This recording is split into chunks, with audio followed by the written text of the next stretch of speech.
Alhamdulillah wahdah ma'uduhu bikulli kamalin yunazzahu min kulli nafsin wa huwa jami'ul kamal waliyun amman siwa wassalatu wassalamu ala as-sayyid al-kamil bil fadail alladhi khasastahu bil azal bisahibi jami' sifatil kamaliyah munfaridi fi khalqihi wa khuluqihi bi ashrafil khususiyah al-habibil 'alil qadril 'azimil jah wa lam yakhluqil khalaq wa khalqan mithlah la qablahu wa la ba'dahu afdal minhu wa akram manzilatahu 'inda hadratis sultanil mamlakatil ahadiyah wa ja'altahu wasitatul ulma li ahli la ilaha illallah sayyidina Muhammad Rasulullah sallallahu alaihi wa ala alihi wa sahbihi Berikan dalam hati wa nafasin hajatan ma'asi'alu ilmullah. Yang saya hormati, yang saya banggakan, para sesepuh, bini sepuh, para alim ulama, para habaib. Maaf apabila saya tidak bisa menyebutkan satu persatu, bukan berarti mengurangi hormat ta'zim kita kepada para beliau. Yang saya hormati bapak-bapak dari Forkominda, Indramayu, Ibu Bupati, Bapak Kapolres, Bapak Dandim serta jajarannya, bapak-bapak instansi pemerintahan, sipil, TNI, Polri yang selalu kita banggakan, dan yang saya hormati Badan Damir, Pak Kapolsek, Pak Camat, Bapak Kepala Kelurahan atau Kepala Desa seperangkatnya, dan yang saya banggakan saudaraku Bapak Al-Haj Hercules. Ini saudara saya yang di Indramayu ini Pak.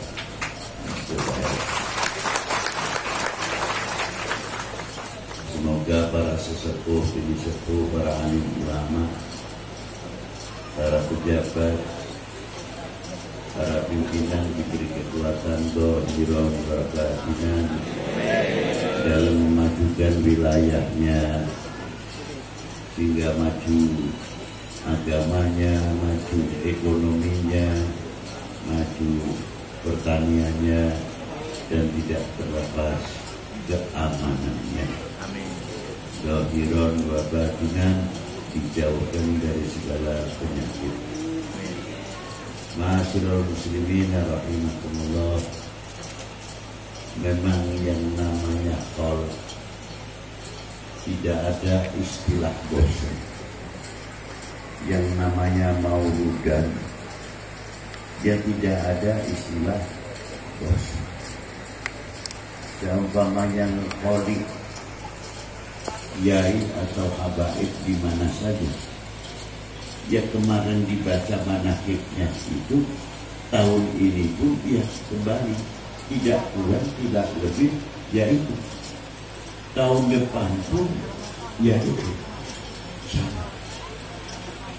Maulud bagi Nabi, jumlah kitab maulud itu ada kitab semuanya 300 maulud. Cuma yang di Indonesia seperti Duror yang lebih tua berjanji, Syaraful Anam, Tiba, Azad, terus disusul baru-baru ini Maulud Habsyi lebih dikenal. yang di dalam kitab Maulud dan Maulud, kalau melihat kalimatnya di dalam hal manakib ya terbatas. Tapi pengembangannya yang tidak ada batasan dalam segi maknawi, murad dan lain sebagainya, berkembang dengan baik. Maka dengan semakin diulang-ulangnya dalam manakib aulia, rasa ingin tahu lebih jauh pasti mulai tumbuh, insya Allah.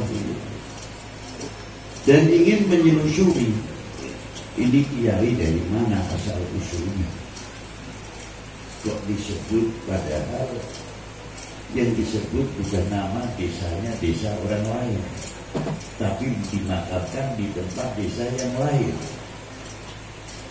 Timbul dari orang bermayu di asal sini kita berjubur, ayo di Nurwega, bokat baik ketemu sing biasa usulnya, yang beri beru dia, orang tulis tu, kita paham menang bawis.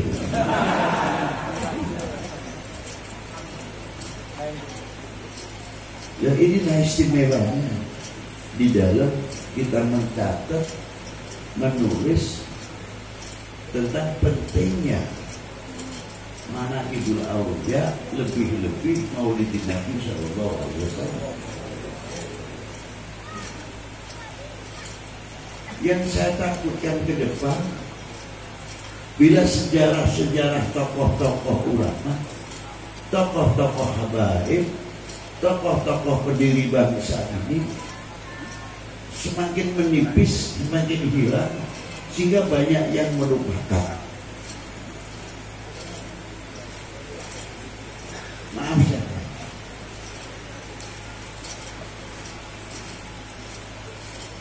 banyak sudah yang hilang. Di Ponegoro singkat, Jai Mojo singkat. Entah nanti tahun depan keberatan lagi lebih singkat lagi atau tidak. Di Ponegoro 1825 selesai, 1830 selesai. Wassalamualaikum warahmatullahi wabarakatuh. Itu payah kalau kita sejarah ini diprotolin dan yang lain. Maka dengan adanya khol itulah tadi, untuk menguat lebih jauh tanggung jawab kita menyelamatkan sejarah, sehingga bangsa ini, umat ini tidak melupakan sejarah. Dengan sejarah, contoh yang gampang saja. Kalau seorang anak selalu ingat perjuangannya orang tua dari nol, tidak usah yang muluk-muluk,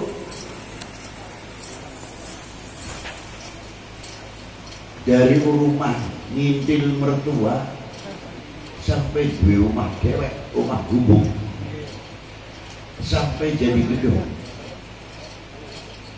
dari mencari sesuap nasi demi putra putrinya, secarik kain untuk menutupi aurat putra putrinya, begitu banting tulangnya orang tua kita. Sejauh mana kita kenal orang tua dalam perjuangannya?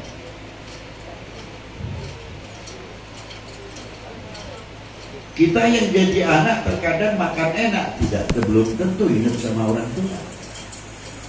Tapi orang tua di mana saja, dalam kenikmatan, dalam kesusahan, sampai dalam kesusahan, wis cukup nih kita baik aja dengan anak cucu kita. Doanya orang tua sampai sejauh itu. Jadi apa yang dirasakan oleh pribadinya, khawatir kalau ini nanti nurun ataupun jatuh kepada anak cucunya. Jawabnya apa tadi orang tua? Wis cukup, wis sudahlah, cukup untuk kita semua saja, asalkan tidak pada anak turun kita. Itu begitulah orang tua kita. Di dalam prasmanan, di dalam segala sesuatu, menghadapi kenikmatan sama. Ya Allah, kita makan enak sendiri ya. Gila membuat kita bisa makan. menikmati makanan yang saya makan seperti di sini. Kayak apa senangnya anak-anak kita. Loh itu selalu orang tua begitu. Bila anak tahu perjuangan orang tua, insya Allah paling tidak dia akan memperbaiki hidupnya. Bagaimana taatnya kepada orang tua, bagaimana menghargai jasa-jasa para orang tua. Semakin tambah tahun, semakin kelihatan susahnya orang tua. Umurnya tambah, gimana si bapak, umi, emak. Ya, moga-moga paling kekuatan, bisa menyenangkan anak putu dan sebagainya. Terus mengalir. Tapi bagi orang yang tidak mau mengetahui bagaimana sejarahnya orang tua, sifat masa bodoh yang muncul. Jangankan lagi dengan tetangga, dengan keluarga sendiri saja sifat masa bodoh mesti muncul. Karena apa? Tidak bisa menghargai jasa orang.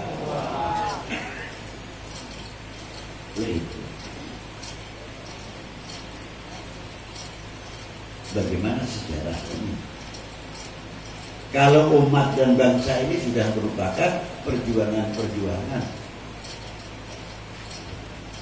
sulit untuk bisa menumbuhkan satu mahabbah, cinta kepada para ulama, kepada para aulia.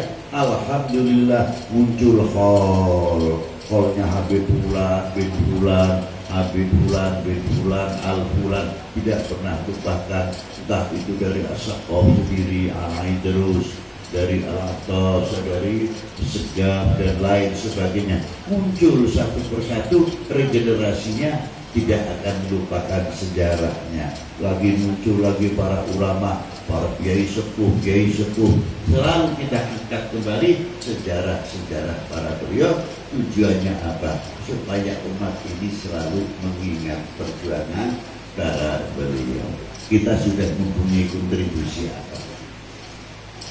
Sudah pernah mempunyai andil apa di dalam Islam ini? Ditarik lagi, kita sudah mempunyai kontribusi apa di dalam bangsa dan negara ini? Coba kita tanyakan kepada diri sendiri. Kalau kita mengingat dari perjuangan para sejarah-sejarah para pendahulu, kita tidak akan menjadi umat yang memalukan baginda Nabi SAW. Kita jadi umat yang tidak akan memalukan para sahabat. Kita jadi umat yang tidak akan memalukan para guru-guru kita, habaib kita, para kiai-kiai kita. Selalu akan menjaga marwah apa yang telah dibawa oleh baginda Nabi SAW untuk umatnya.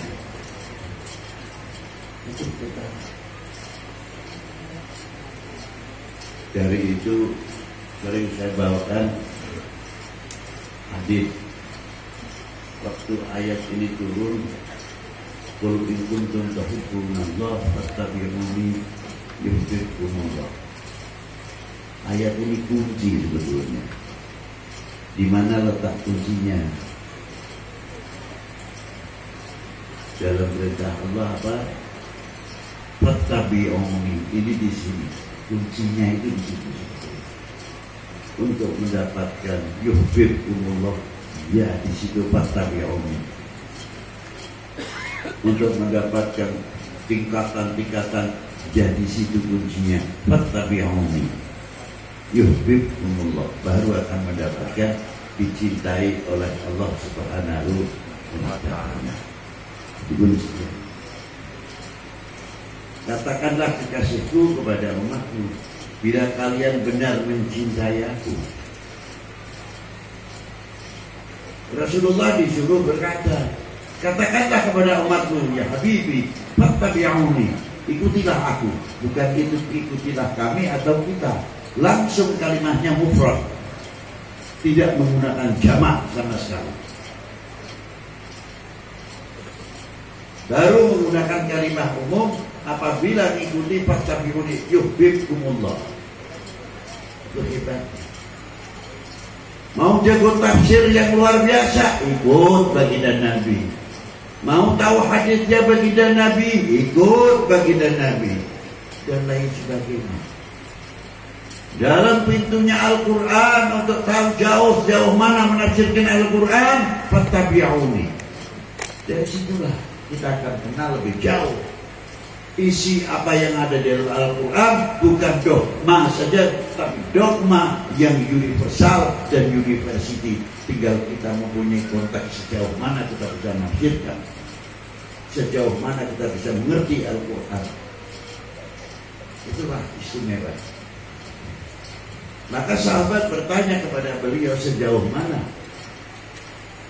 ya Rasulullah kita dikategorikan orang yang beriman? Dijawab sama Rasulullah, selagi engkau mencintai kepada Allah dan mencintai kepada Rasulnya. Selanjutnya ya Rasulullah, dijawab oleh Rasulullah, mengikuti thariqahnya dan sunnahnya. Kok anehnya mengikuti sunnah dan thariqahnya setelah mahabbah dari itu? Ya saya jen bandingannya wong lakoni demen karo beli demen saja. Hari kita sing lakoni beli demen, kita wong yang diburu. Hari kita yang melakukan hanya karena tidak mencintai umpamanya, ya tahunya mesti tanya pahalanya dulu. Ganjarannya apa nih? Puasa apa nih? Tapi kalau orang yang cinta lain. Ini Kanjeng Nabi dahulu tak? Iya Kanjeng Nabi. Dilakoni Kanjeng Nabi lah. Iya, wis ditakon ganjaran kami. Sebab ini yang orang yang paling dicintai. Terus nokoman tidak tanya gambar ganjarannya pira. Beli nih. Hidup baik percaya karena Kanjeng Nabi sing paling dicintai. Hidup Nabi. Itulah orang mahabbah berbeda. Akhirul muslimin rahimahullah. Maka dari itu maka Rasulullah bersabda apa? Kadar bobot seiman seseorang adalah tergantung kecintaannya kepada aku. Kalau demennya sama Rasulullah benar, dia cintanya, imannya semakin kuat. Tapi kalau setengah cintanya kepada Rasulullah, ya yang terjadi imannya setengah. Kalau seperempat, ya seperempat. Nah, sebaliknya kadar bobot kekafiran seseorang adalah tergantung kebenciannya kepada Rasulullah. Kalau kebenciannya luar biasa, yo ngetop kekafirannya. Tapi kalau sedang-sedang saja, ya sedang. Nah, kalau biasa ya wis lah apa-apa ya sabar. Nah, inilah. Makanya maka dari itu kalau sudah kadar bobot iman seseorang tergantung cintanya kepada Rasulullah, ya jangan lupa. Ayo kita tingkatkan. Nah, petanda kita cinta kepada Rasulullah apa? Yang mencintai ahlul baitnya, yang mencintai para pewarisnya, al-ulama warathatul anbiya, dan mencintai kepada orang-orang yang dicintai oleh Allah wa Rasulnya. Itulah pintunya orang mahabbah kepada baginda Nabi sallallahu alaihi wasallam. Lamun apa ngacani Kanjeng Nabi dari Habib Muhammad binali bu, waduh si parek ben enak bisa ado-ado. Amin Dermayu apanya untuk Kiai Syakir, buat Bogor Kiai Samun, Dadap, Habib Muhammad Abdul Rahman Segar, Sindang, Habib Umar bin Toha, Habib Syekh bin Ahmad, para kabeh. Hari untuk Medina Aduan, wis nyontok sing parek masih belum bisa, apa maning nyontok sing ado. Wah angeli dulu. Angelon jadi. Nah inilah pentingnya sekali lagi, pentingnya hol. Ayo kalau habis hol di mana saja belajar mencatat hol tahun ini jatuh pada tahun sekian, tanggal sekian, hari ini. Nanti yang ke depan bisa kita tulis. Riwayatnya mungkin tambah lagi. Mungkin riwayat Habib Umar memang terlalu banyak. riwayatnya bagaimana beliau itu dulu perjuangannya dari mulai kelahiran beliau Palimanan sampai beliau di Jogja diangkat sebagai wakil ayahnya pimpinan perjuangan pasukan Cipete, namanya pasukan malam, jumlahnya 5.000 yang dipimpin oleh Habib Umar bin Toga, menggantikan pimpinan ayahnya untuk menjaga perbatasan Jawa Tengah, Jawa Barat. Akhirnya beliau pindah ke Indramayu. Itulah yang berjuang dakwah beliau tidak di Indonesia saja, beliau sampai ke Shanghai, di Cina 6 tahun, di Xinjiang dan lain-lainnya. Baru beliau turun ke Pulau Maniba dan Pulau Seram, Sela, membuat masjid kurang lebih 40 masjid. Baru beliau turun ke daerah Kalimantan Selatan, Kalimantan Timur, terus beliau membuat pesantren pulang ke Cirebon, di Palimanan, dan beliau tinggal di Sindang Laut. Pertama membesarkan masjidnya Kiai Ardi Sela, diperluas, dan beliau membangun pesantren di Sindang Laut. Terakhir beliau pindah di Indramayu sampai meninggal di Indramayu. Beruntunglah untuk kita semuanya, kota yang begini masih ditunggui, artinya yang begini sepi, ya tidak rame, tapi kok tambah rame karena adanya beliau. Itulah semakin bercahaya kota-kota itu diwarnai oleh bintang-bintang yang luar biasa. Itulah hal yang dimaksud, bukan untuk mitos, bukan untuk berlebihan, tidak. Jangan berlebihan. Di mana berlebihan? Ya kurang ya, berlebihan. Di Kanjeng Nabi jangan berlebihan, tidak berlebihan. Orang masih mengkuli Allah Ta'ala, apa yang mengkuli? Yang Allah Ta'ala dewe langsung assalamualaikum ayyuhan nabiyyu wa rahmatullahi wa barakatuh. Langsung kita siwasito masih jaluk Allah Ta'ala langsung assalamualaikum ayyuhan nabiyyu wa rahmatullahi wa barakatuh. Terus kayak Allah Ta'ala sih gawe beritahu mudah nih Kanjeng Nabi asmane dewek tuh beritahu, manggil namanya langsung ya Muhammad ya Ahmad, terkecuali khobar manggil langsung pakai apa?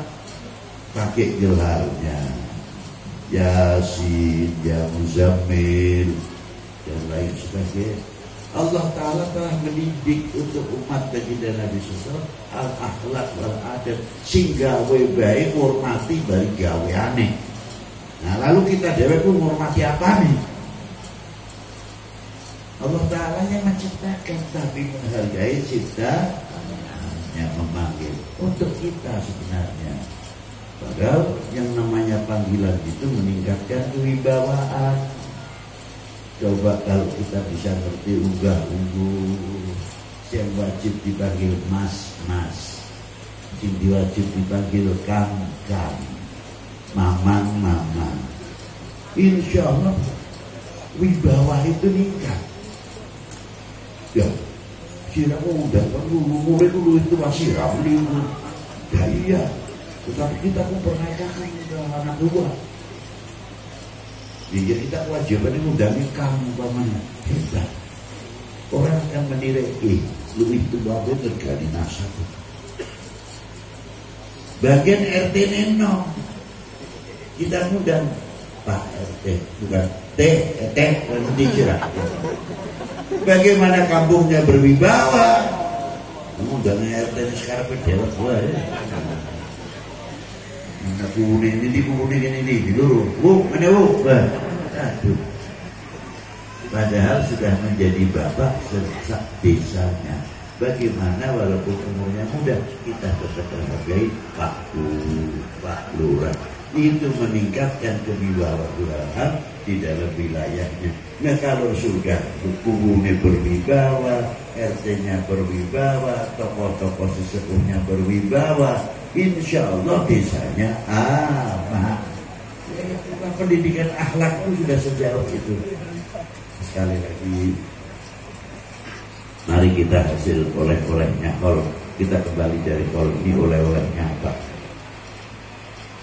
Semoga kita dapat barokah dari Allah dengan melalui yang dikoli.